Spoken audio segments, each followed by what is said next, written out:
first.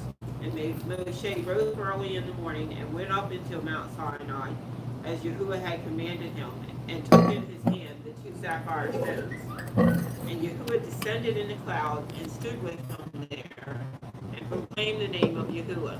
Passed by him and proclaimed, Yahuwah, Yisra'el, merciful and gracious, long-suffering and abundant in goodness and truth, keeping mercy, giving iniquity and transgression and sin, and that will by no means clear the guilty, visiting the iniquity of the fathers upon the children and upon the children's children, and to the third and to the fourth generation. And Moshe made haste and bowed his head toward the earth and worshipped. And he said, If now I have found grace in your sight, O Adonai, I pray you, go among us. For it is a stiff-necked people, and pardon our iniquity and our sin, and take us for your inheritance. Okay, I'm going to stop you for 1 second, because you feel this?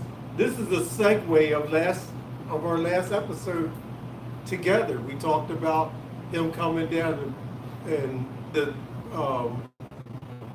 we talked about the handwriting, him writing on the stones, right? Stones got broken. The law was broken, right? And so Moses is now back at the mountain, right? And remember we talked about the fire around the encampment, right? So now he's doing it all over again, and he's interceding for his people. He's like, you know what? We are a stiff-necked people. And he's asking for forgiveness, and he's worshiping God. So I just wanted to bring that up real quick. Continue. I'm not going to interrupt her.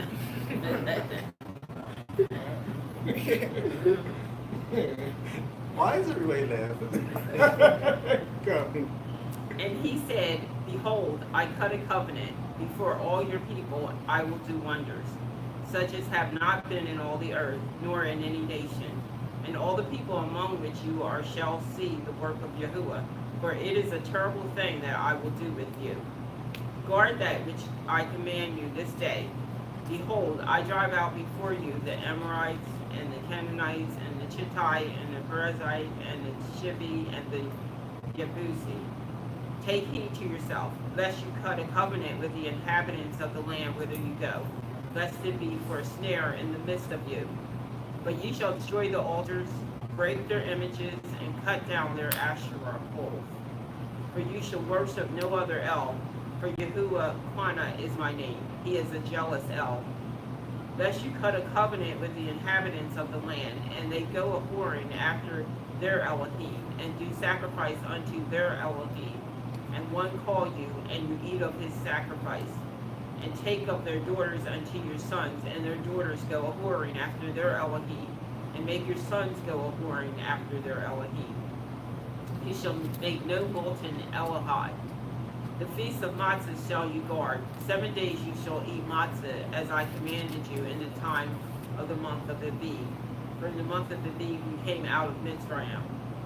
All that opens the wound is mine, and every firstborn, whether ox or sheep, that is male. But the firstling of an ass you shall redeem with the lamb, and if you redeem him not, then shall you break his neck. All the firstborn of your sons you shall redeem, and none shall appear before me empty. 6 days you shall work, but on the seventh day you shall rest. In airy time and in harvest you shall rest. And you shall observe the feast of Quetzalcoatl of the first fruits of wheat harvest, and the feast of Asir at the year's end. Thrice in a year shall all your men children appear before Adonai Yahuwah, the Elohai of Yisra'el. They want to underline that. For I will cast out the nations before you. Go ahead. For I will cast out the nations before you, and enlarge your borders. Neither shall any man desire your land when you shall go up to appear before Yahuwah Elohega thrice in the year.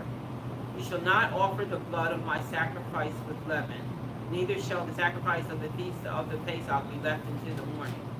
The first of the firstfruits of your land you shall bring into the house of Yahuwah Elohega. You shall not see the kid in his mother's milk.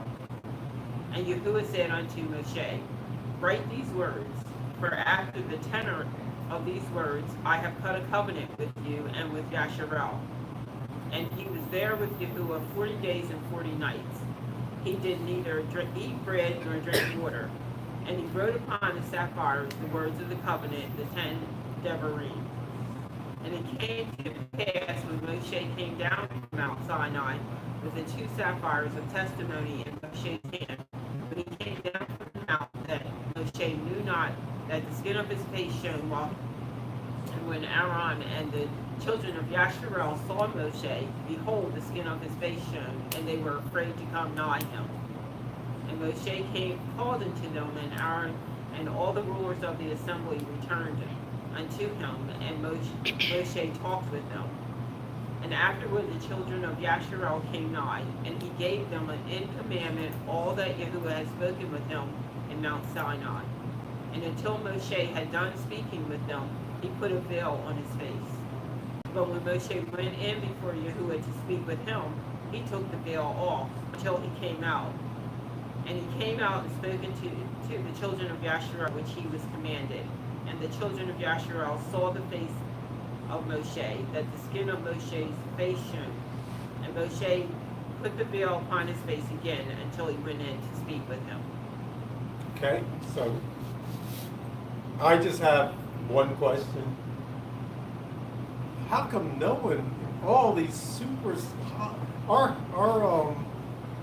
speaking of movies, we have all this technology to make people fly and everything glowing and doing all kind of stuff. How come nobody has ever done this episode of Moses coming down off the mountain and his face glowing? That's just a question that I have. Let's go to Deuteronomy. Any questions on? Now we can ask questions real quick. We're still in the preliminaries of the movie. So, any questions on this? Well, I have a question that doesn't have to do with anything that we're talking about, but it has to do with this one of the verses in here. Yes.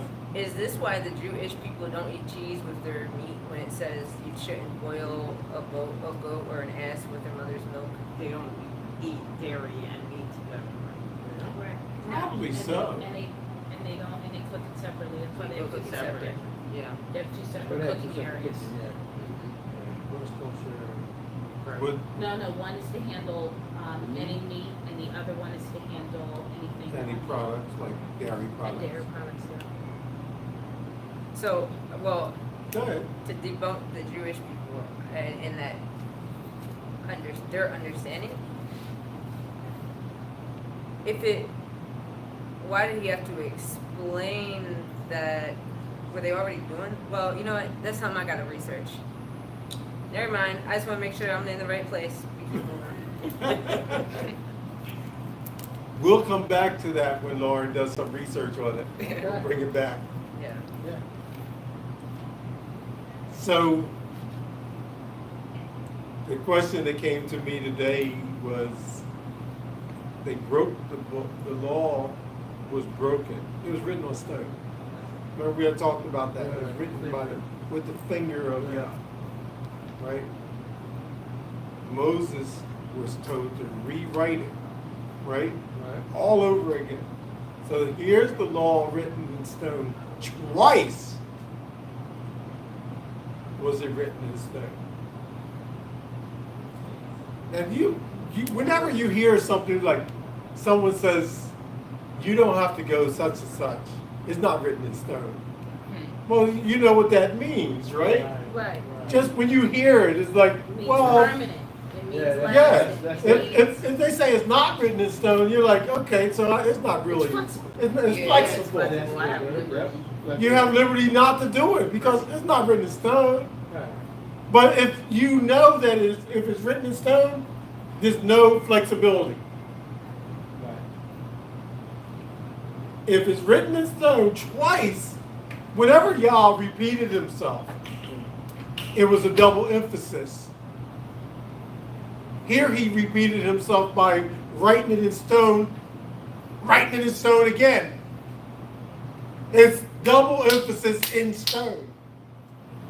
I have to admit, I always thought that the second time Moses had to rewrite it. Yes. But No, he just said, no, you're gonna cut out You 2 more cut it out, tablets. and he did it And again. God wrote it again, which is, wow, Saying that this is for me, for sure. wow. I wrote He's it. like, I did it before, and I'm doing it again. Right. I'm kind of rocked because I keep thinking of that movie where he had 3 tablets in the book. Lord is giving you 15, oops, 10 minutes. That was bad. See, bad movies bring back bad memories. So he could have wrote it, Moses could have, but he didn't. He said, I'm going to do it again, Yes, right? y'all did it twice. He said, I'm going to write it again, so you know that this is what that is. The emphasis is, it's not like he just said it twice. Right, Verily, verily, I say unto you. right. Right? He wrote it twice. And the world we live in says, don't pay it any attention. We can rewrite it. We can change it. What is it, Daniel 6? There come a time that someone will come and they will change the time and the seasons, right? The time, the time for, we're gonna go on, we're gonna go on, we're coming back, Okay. right? So, let's go to Deuteronomy 21. 12. No, I'm right, 21. I was right the first time. There you go. I'm dyslexic sometimes.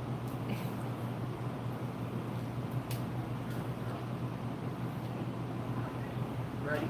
Yes, Yeah, 21. 21. If one be slain in the land which Yahuwah Eloheka gives you to possess it, lying in the field, and it be not known who has slain him, then your elders and your judges shall come forth, and they shall measure unto the cities which are round about him that is slain. And it shall be that the city which is next unto the slain man, even the elders of that city shall take a heifer, which has not been brought with, and which has not drawn to the yoke. And the elders of that city shall bring down the heifer unto a rough valley, which is neither eared nor sown, and shall strike off the heifer's neck there in the valley. And the priests, the sons of Levi, shall come near. For them Yahuwah Eloheka has chosen to minister unto him, and to bless in the name of Yahuwah. And by their word shall every controversy and every stroke be tried. And all the elders of that city that are next unto the slain man shall wash their hands over the heifer that is beheaded in the valley. And they shall answer and say, Our hands have not shed this blood, neither have our eyes seen it. Be merciful, O Yahuwah, unto your people Yisra'el, whom you have redeemed, and lay not innocent blood unto your people of Yisrael's charge, and the blood shall be forgiven them. So shall you put away the guilt of innocent blood from among you, when you shall do that which is right in the sight of Yahuwah.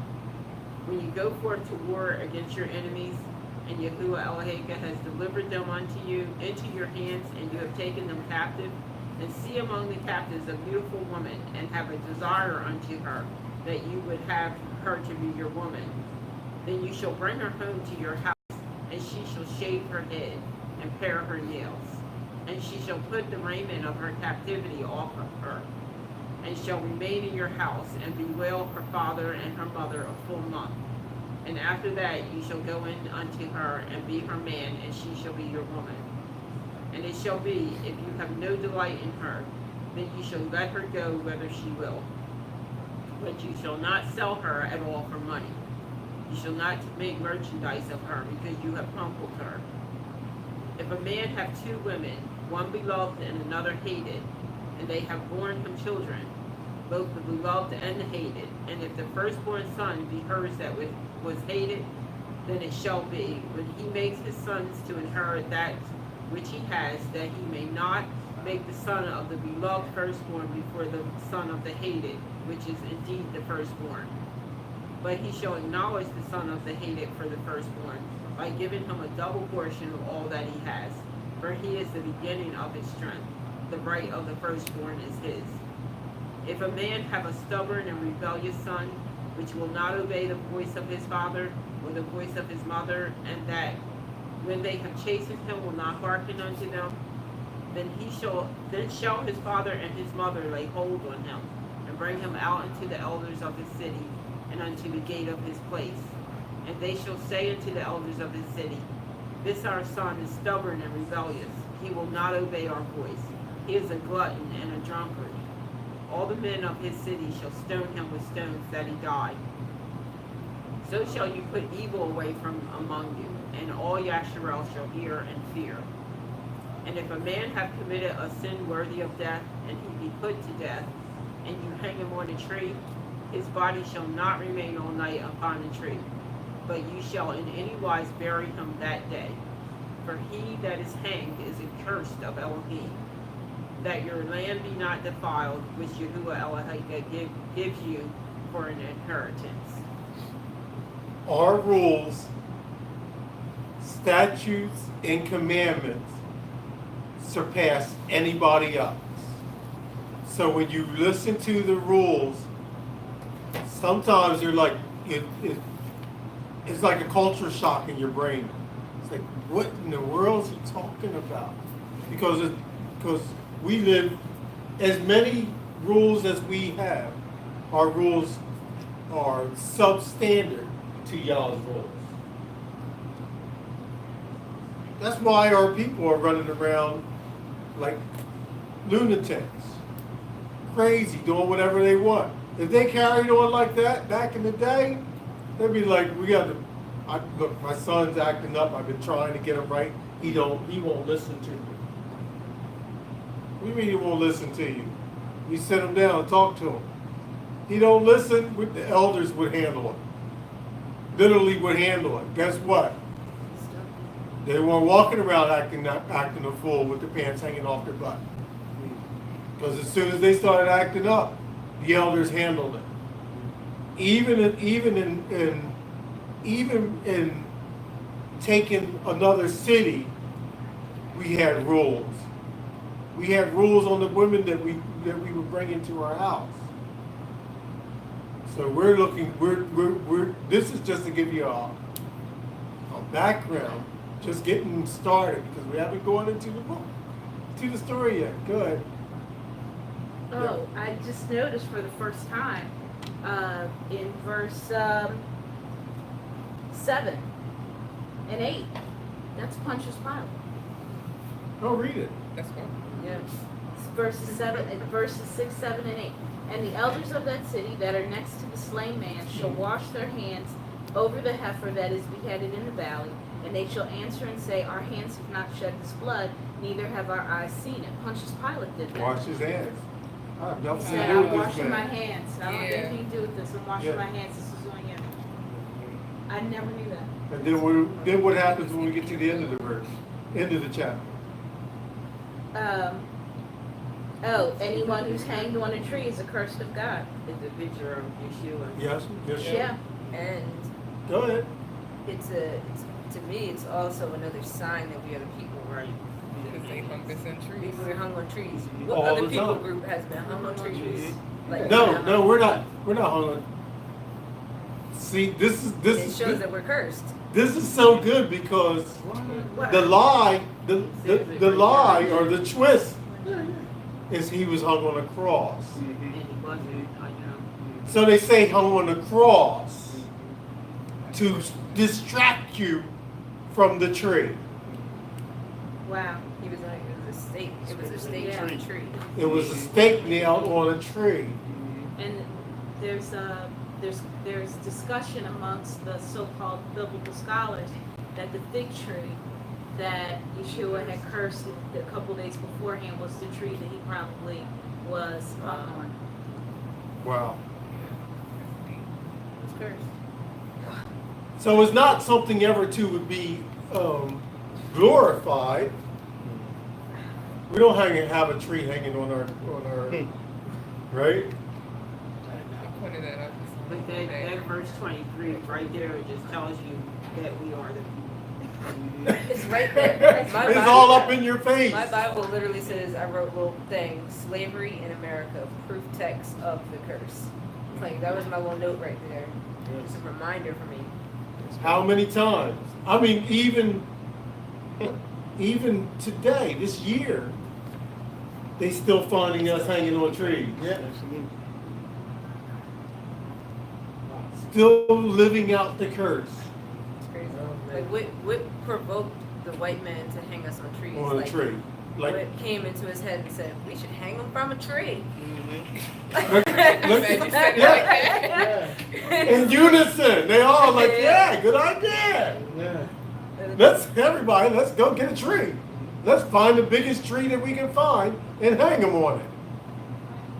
But the comment about like not wearing like a tray like around your neck like that, I was pointing that out to some people. I'm like, if he was shot with like an AK-47 or an electric chair, nobody would be walking around wearing those on their necks.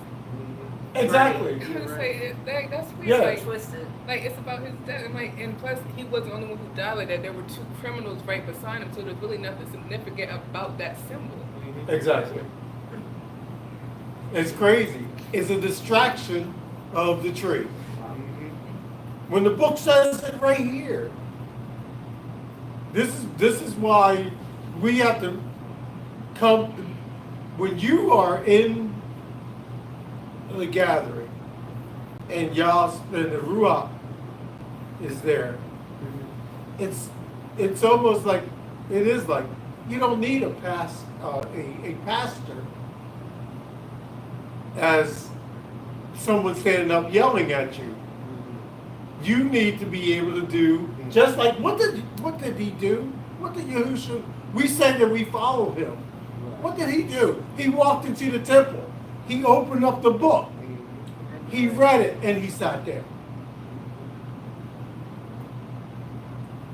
I saw one other thing in that verse 23. It says that you should not leave the man hanging Yep. over after sundown, or your land will be defiled.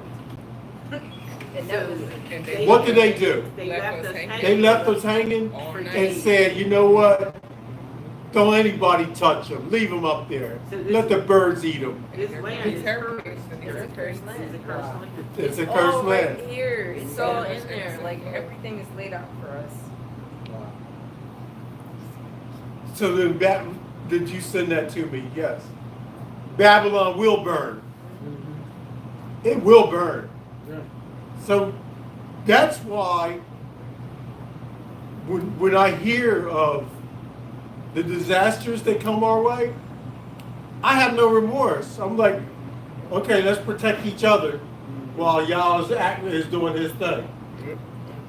Because the land is cursed because the people have cursed the land. You have taken his people and did exactly what he said you ought not to do. So this was just a segue into, because really there's a couple things in here that both chapters that we just read are going to take us into. I have one other thing to add to Yeah, that. I I know, it's just like, this stuff is adding up today. Because Only Love posted, no, it wasn't her, it was a friend of mine, Joyce Brown, posted an article that was in the, I think it was the, maybe Jacksonville Jacksonville Centennial, the newspaper in Florida, in 2007 about the hurricane patterns and what the name hurricane, where they got that from. Oh no, I know this is going to be. It's bad. about Hebrew women, about the slaves, hurricane, right? Where it's about the women who were taken as slaves and were killed, thrown overboard, you know, all kinds of stuff that happened to them on those ships, right? And now and they named that name came from that, but every hurricane that starts in the same place in 95% Africa. on the west coast of Africa. Wow. On that west coast where we were taken from, and it comes over and it comes to America. And it comes to Same and it passage. destroys all the islands Wow. and all up the Yeah. coast of the United States. And And this, this was coming right through South Carolina. right where through they brought us to. Georgia. That's the pattern of hurricanes. And this one they Named said it's after going. these women slaves. That's So, crazy. and this article was in the Florida That's crazy. Centennial. Really? You gotta Yeah. find that. So it's coming Yeah. from where they took us, and it's going right through Savannah, Georgia, That- and then it's going to take a The U-turn cursed The land. exact The same and go cursed and go straight down South Carolina. Wow. Same exact route. Same route. Isn't that crazy? And they weren't saying that we were the people. They were just explaining the hurricanes. And okay, so I can't give you all. all right, so I know where you're going here, right? Because I've seen the pictures of the ships, and I always think of a male chauvinist, so I think of man. I forgot that they bring in women too, Yeah. Yeah. And more and women raping them probably on the didn't- ships and then didn't survive. tossing them over. It's just mind-boggling to think that the wickedness of a people, and it all keeps going back to us not keeping the law, statutes, and commandments. It's like because we were just so stiff-necked.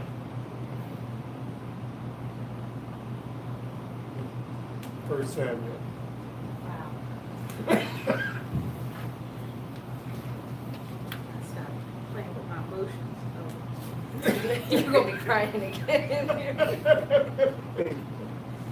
Oh man, it's My mom is- heavy though. My mommy's name is Hannah. My mother's name is Hannah. Wow. So we're going to talk about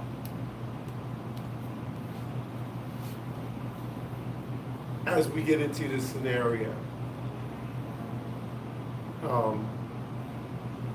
What do they call it when you tell the story and somebody's got the movie out and you're like, oh, don't tell me the story, because if you do, then you're like, Spoiler alert. you're spoiler alert. Yeah, so this is spoiler alert, right? So most people read the book, but the prophet had sons that were horrible prophets. Horrible prophets. Horrible prophets. Do you see this? We're living in a time of horrible prophets. They were having sex with the women. They were forcing special offerings. They wanted, oh, give me your tithes and offerings. They were twisting what YAH was telling them to do. Waiting for daddy to take over so they could open up their mega church. Right? They were wicked. It says it in the script. So YAH, in his infinite mercy that we just talked about, right, found a woman and used this woman to bring forth a prophet, a righteous prophet. Whenever we go but so bad, so far off course, he finds a way to make it right. If we break the commandments, literally break them, he says, you know what? I'm still merciful. I will rewrite it for you. And he made it right. He's taken this woman who is going through much agony, trying to live right. And you're going to hear her. Her prayer sounds like you. It sounds like one of your poems. Right? So let's go. Let's read through. We're going to go through 2 chapters.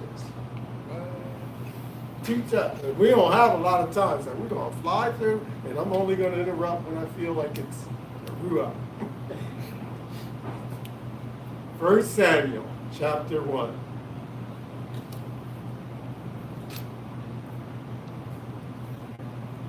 You my reader over there, right? Yeah. Now there was a certain man of Ramathaim, oh, what is his name?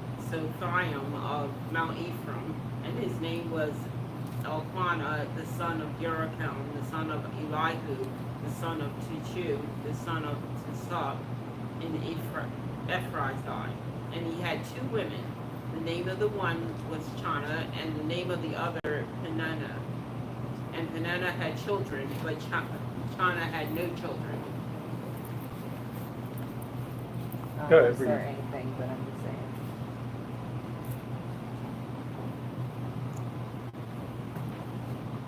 And this man went up out of his city yearly to worship and to sacrifice unto Yahuwah of hosts in Shiloh. And the 2 sons of Eli, Chophni and Pineskah, the priest of Yahuwah, were there. And when the time was the Elkanah offered, he gave to Peninnah his woman and to all her sons and daughters portions. But to Chana he gave a worthy portion, for he loved Chana, but Yahuwah had shut up her womb. Okay, so I wanted to bring that to your attention. He gave her what? Well, Okay. he gave her a double portion, This goes along with what we had just read, or a worthy portion. okay? About giving one twice the portion. We read that in Exodus. Was it Exodus 34? Or was it Deuteronomy? 34. Anyway, continue. What verse? I just sat down again. I was at, well, I'll start at 8. Okay. Okay.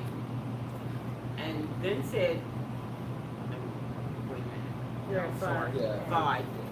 But to Chana he gave a worthy portion, for he loved Chana, but Yahuwah had shut up her womb. And her adversary also provoked her sore, for to make her fret, because Yahuwah had shut up her womb. And as he did so year by year, when she went up to the house of Yahuwah, so she provoked her. Therefore she wept and did not eat. Then said Elkanah, her man, to her, Chana, why do you weep? And why eat you not? And why is your heart grieved? Am I not better to you than 10 sons? So Chana rose up after they had eaten in Shiloh, and after they had drunk. Now Eli the priest sat upon a seat by a post of the temple of Yahuwah.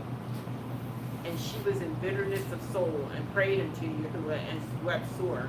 And she vowed the vow, and said, O Yahuwah of hosts, if you will indeed look on the affliction of your handmaid, and remember me, and not forget your handmaid, but will give unto your handmaid a male child, then I will give him unto Yahuwah all the days of his life, and there shall no razor come upon his head.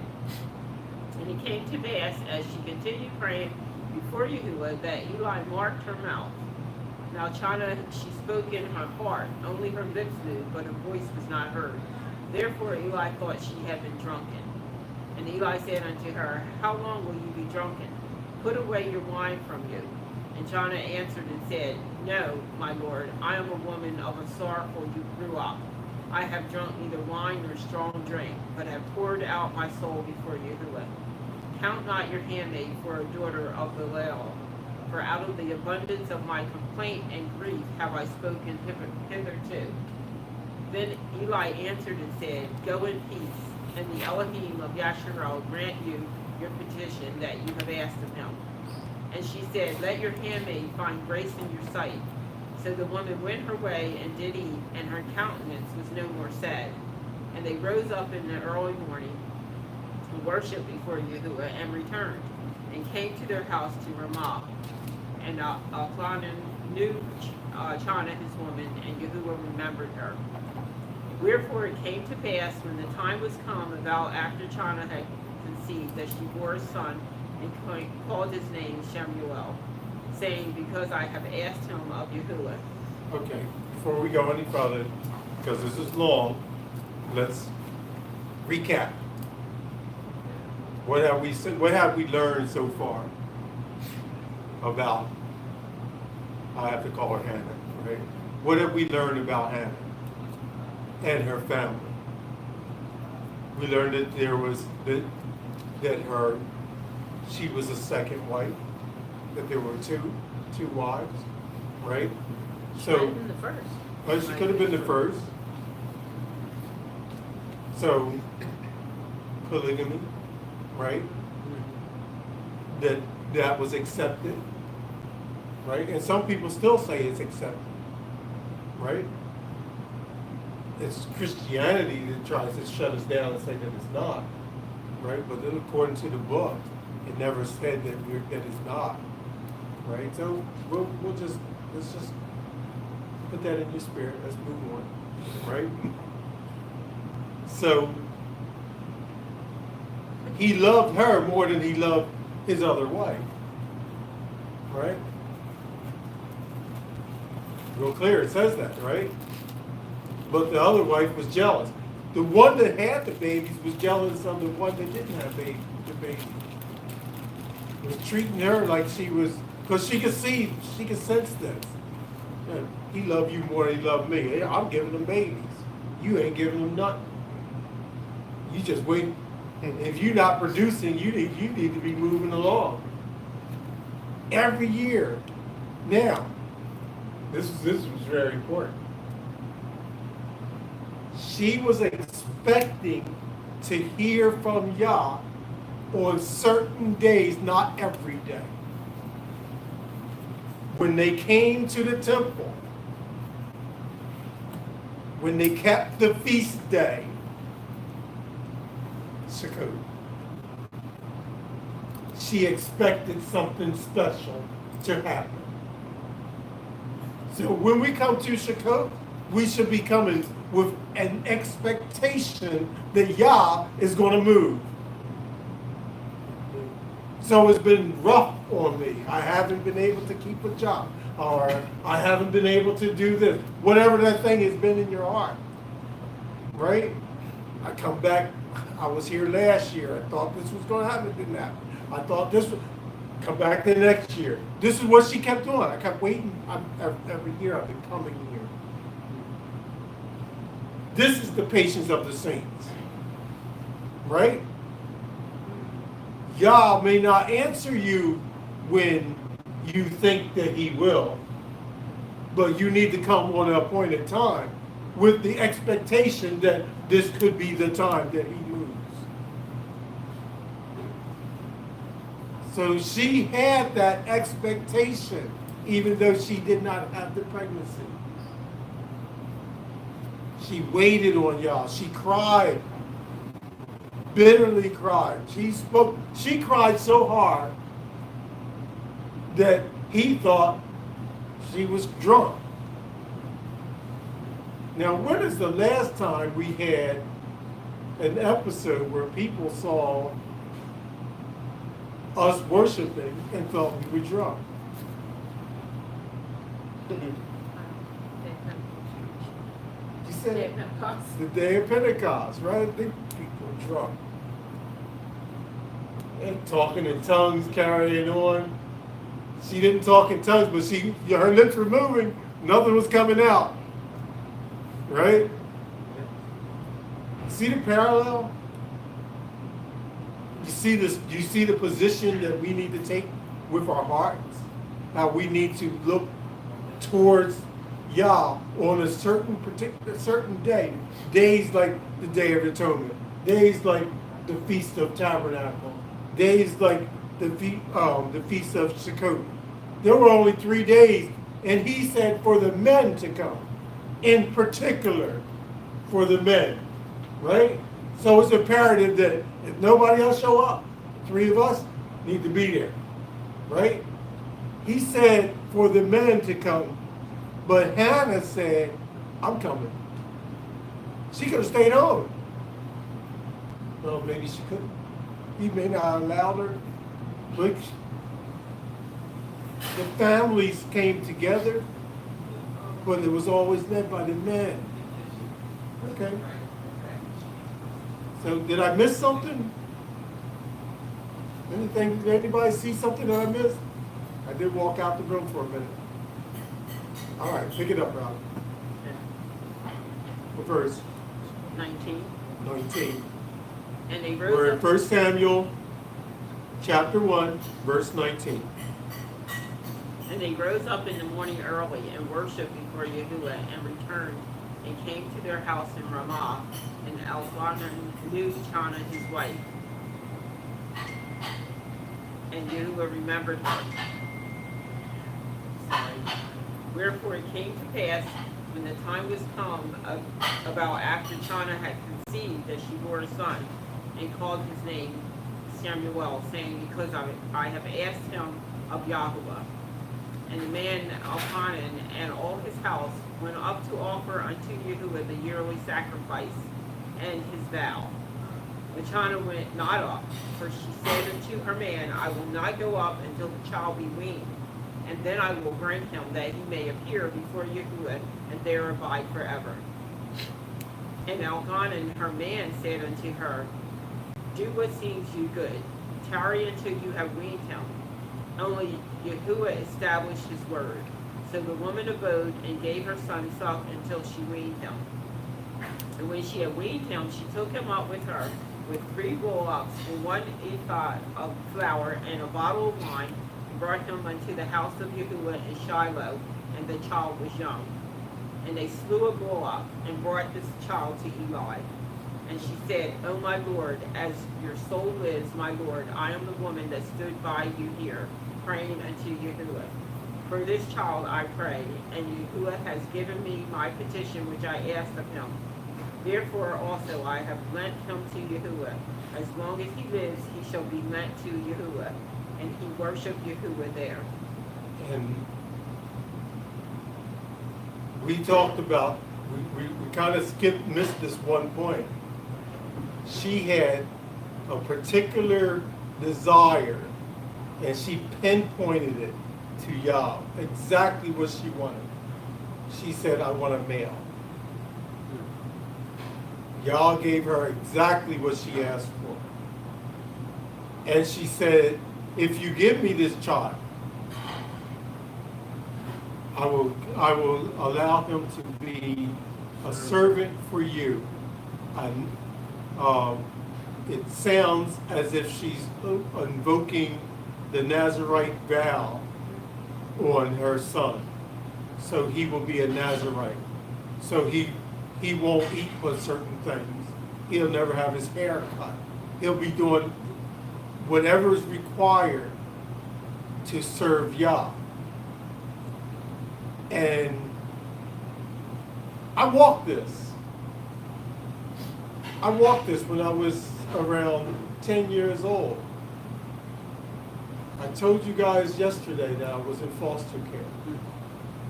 And I sat on a tree, on a rock next to a tree, and I cried out to Yah. And I said, I don't like my life. I don't like the way it's going.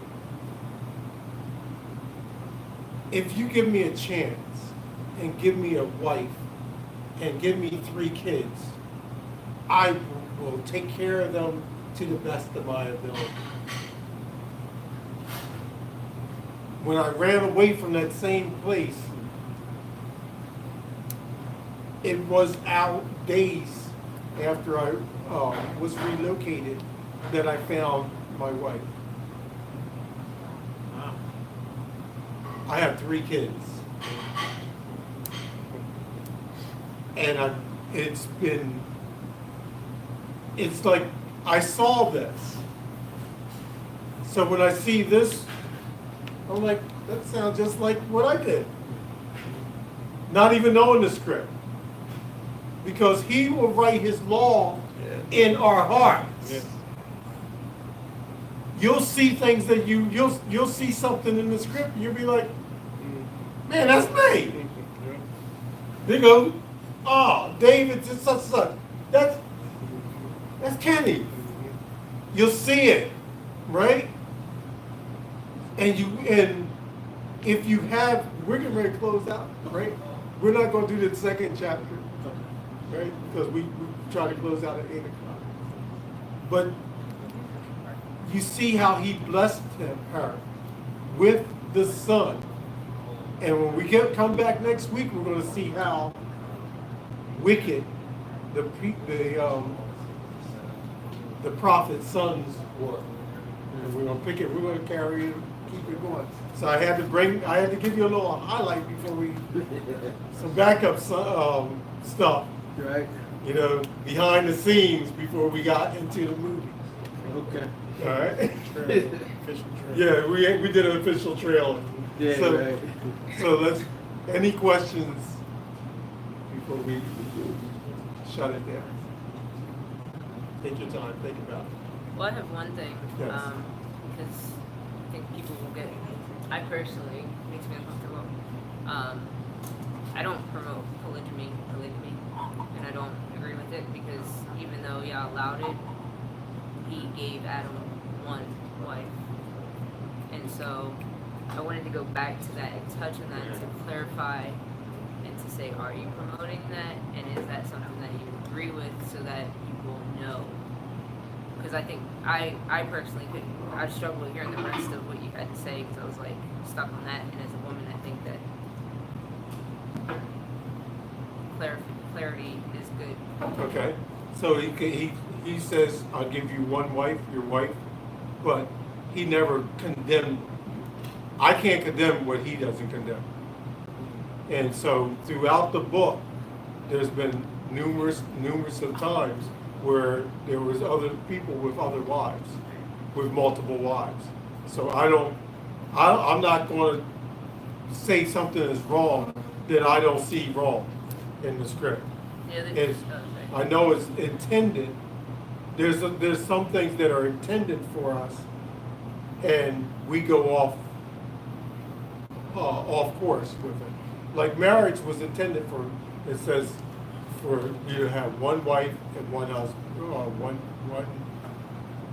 wife and one man, right? Right. The two shall become one, Right. right? And it was never intended for us to have divorce. But then we see that in Paul preaching, telling us how we're allowed to divorce, and that he gave that to us as because we were so wicked in our walk. So, not that divorce is ever right, but it was it was allowed in Israel. So was multiple wives allowed. I don't see it. It's not allowed in my house. I don't condone it, and I don't condemn it, because if it's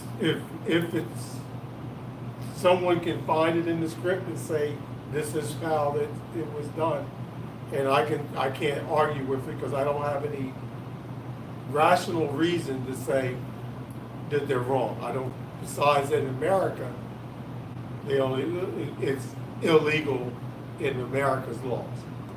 And then one other thing with that is what I see is a lot of brothers in Israel and America getting multiple wives, but they in a deficit trying to multiply. Right. Niggas And- broke. and- no, they're but that's trying to I like the way have you put that. That's so multiple- true.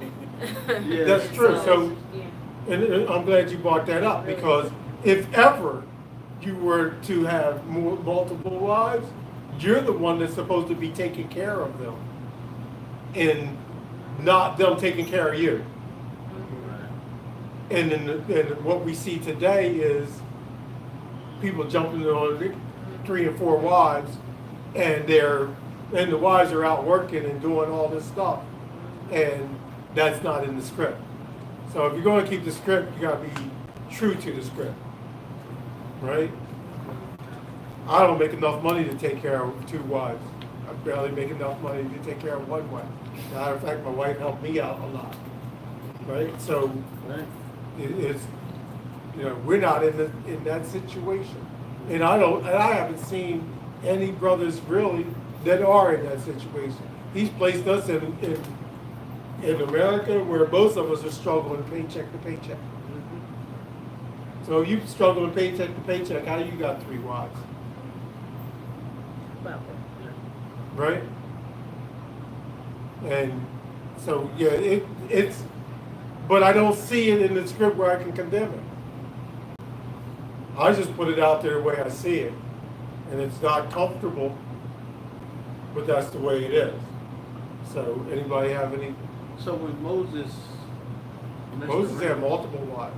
Yeah. So And so I guess was that David had multiple wives. who went out and got her pregnant? David David. and tried to have her husband killed. Yeah. David. Yeah. And he was severely punished by Yahweh for that too. Put him in the front so he get killed. Well, that's what David tried to do. Yeah.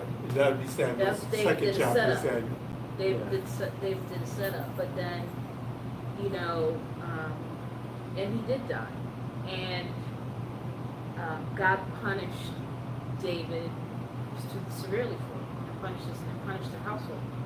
And Solomon had multiple wives that were foreign women. And that was a huge thing. And you just don't, I don't see any instance where there was ever any good that came from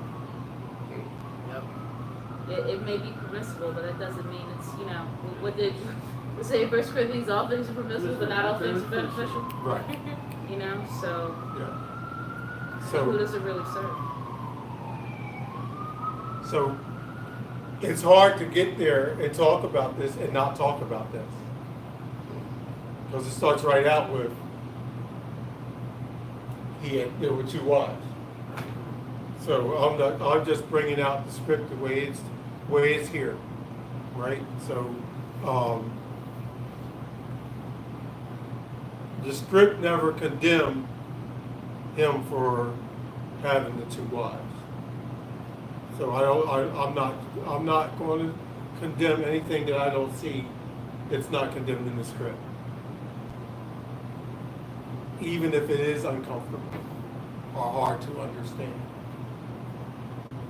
And something good did come out of it. Yes.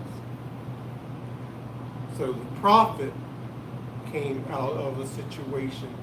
Okay, so The spiritual healing for Israel.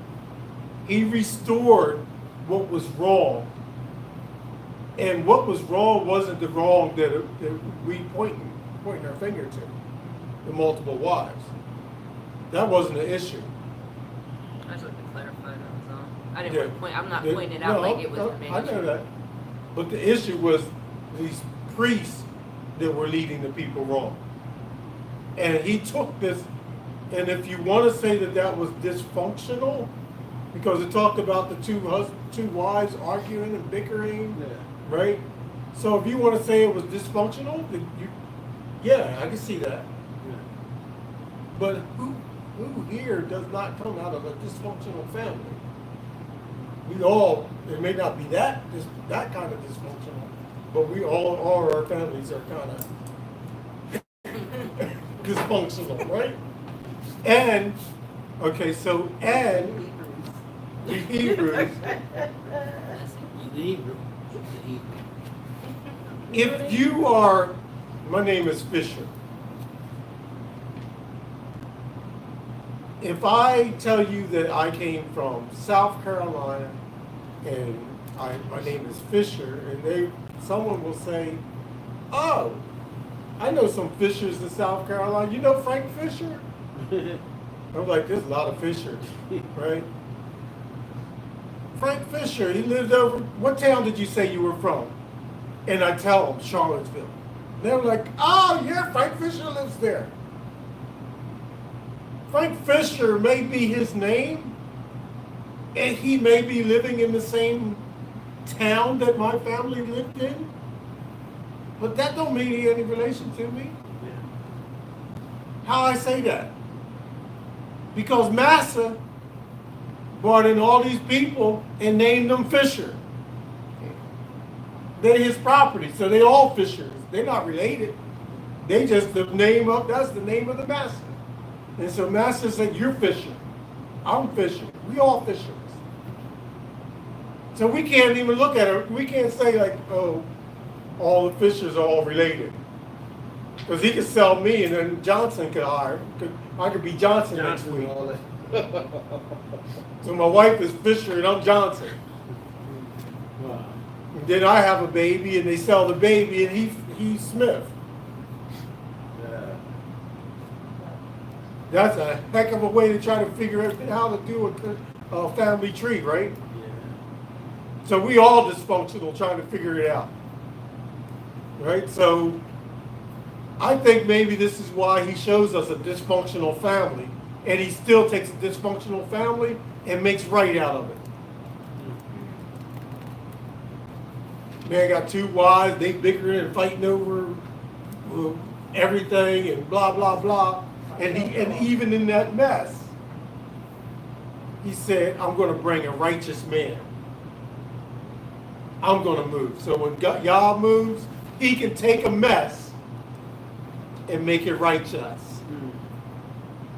It doesn't matter how your background. It doesn't matter the pain you went through. It doesn't matter the pain that you're involved in now. YAH can take you and can fix you and straighten you up and put you on a path called righteousness. And it may be that one of you have a prophet in you coming out. You never know how YAH is going to manifest himself. Yeah. So he will take a dysfunctional family and turn it around. All things work out for the good for those who love YAH, and those that are called according to his purposes. So, hallelujah. Hallelujah. Hallelujah.